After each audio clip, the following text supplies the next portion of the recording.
Hello everyone, this is Ramirez with Tidewater Renaissance Fighting Arts. Today I'm going to be doing my comprehensive review on the Okatana from Akado Armory.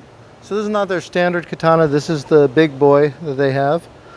As I said, it comes with a really nice, and I've done a preliminary review, I'm going to link that in the description below. I will show you that it does come with a scabbard, so comes with it normally. This is in the ruggedized version, which means that if you look very carefully, you'll see that pin is brass as opposed to the regular wooden pins. It does have a metal tsuba, and the blade, of course, is a spring steel blade. And I really do enjoy this. I'm going to put the guard down for a moment, the saya. And the reason I got the Okatana, quite frankly, is that I wanted something that was comparable in size and length to HEMA longswords. This one by the books was supposed to be about 59 inches. It's actually closer to, I think, a little over 60. So it's actually pretty large. And even against a lot of longswords, it tends to be just a hair longer. The grip is very different. If you're used to a lot of the katana that are out there for HEMA, they're built like HEMA fetters. This is designed really to be built like a katana, so the guard is much lighter, very different in construction. It does have, everything is really designed to be like a katana, so it does have the cord wrap, it has the race skin. This is their premier line, so it actually does have the menuki, which I believe in this case is an eagle inside the hilt wrap, to give it what we would normally have in terms of risers in a regular longsword. It's something that gives the grip a little more texture. The blade is actually spring steel, which is not normally a lot of times what we use with HEMA. It does mean that it has a high degree of flex, and that flex is very, doesn't take a lot of pressure to bend it. Now, the trade-off of that is that for thrusts, it'll bend pretty quickly. Now, being spring steel does provide some differences in terms of handling. It does seem actually fairly light in the hand. You will definitely feel that forward just from the length of it, and that there's not a lot of weight in the handle. So it really will move quite fast. Anything that you're pushing the point forward. This is really nice. It's proved to me in fights that it can hold its own. It does, however, not have that rigidity because it has that flex, which means if you have good technique, it'll work out really well for you.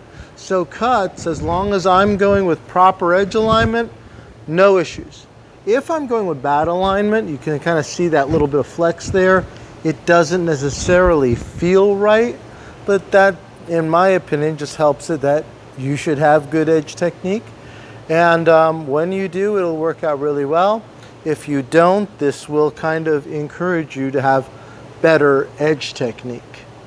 Now, I bought this with the understanding that I was going to be using it specifically for HEMA. A lot of Akado Armory stuff was originally meant to kind of go up against its own. And that led me to some questions. Would this really hold up? Every fight that I've had with this, I've really enjoyed. And it's done very well. As far as nicks in the blade, there are some. I'll try to bring it up to the camera so that you can see it a little closer. But it really hasn't been anything that I haven't been able to take out. I want to check with my camera person. They kind of see the little nicks there. They said yes. But it was nothing more than I would get out of regular sparring out of my other fetters. So I don't really see that as a problem. So the fact that it's a different steel doesn't mean I've had any real problems with it. I've gotten a couple of nicks. Take the standard scrubby and Brillo, and you can get those out. So that hasn't been an issue. It really is a very beautiful piece and a unique piece for those of us that want to do non-European martial arts against standard HEMA fighters. So once again, this company is called Akado Armory. They're relatively new.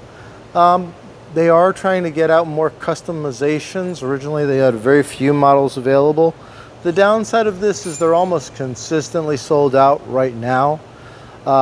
They get huge shipments in, and a lot of people buy them, so then they run out very quickly. So if you are interested, be prepared. You may have to wait a couple of months to get yours.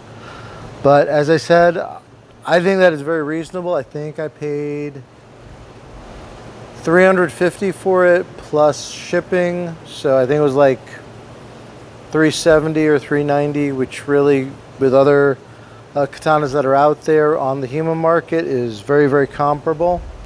And as I said, I've really, really enjoyed this blade, fighting other people with it, and that I hope if you decide to get one, you will too.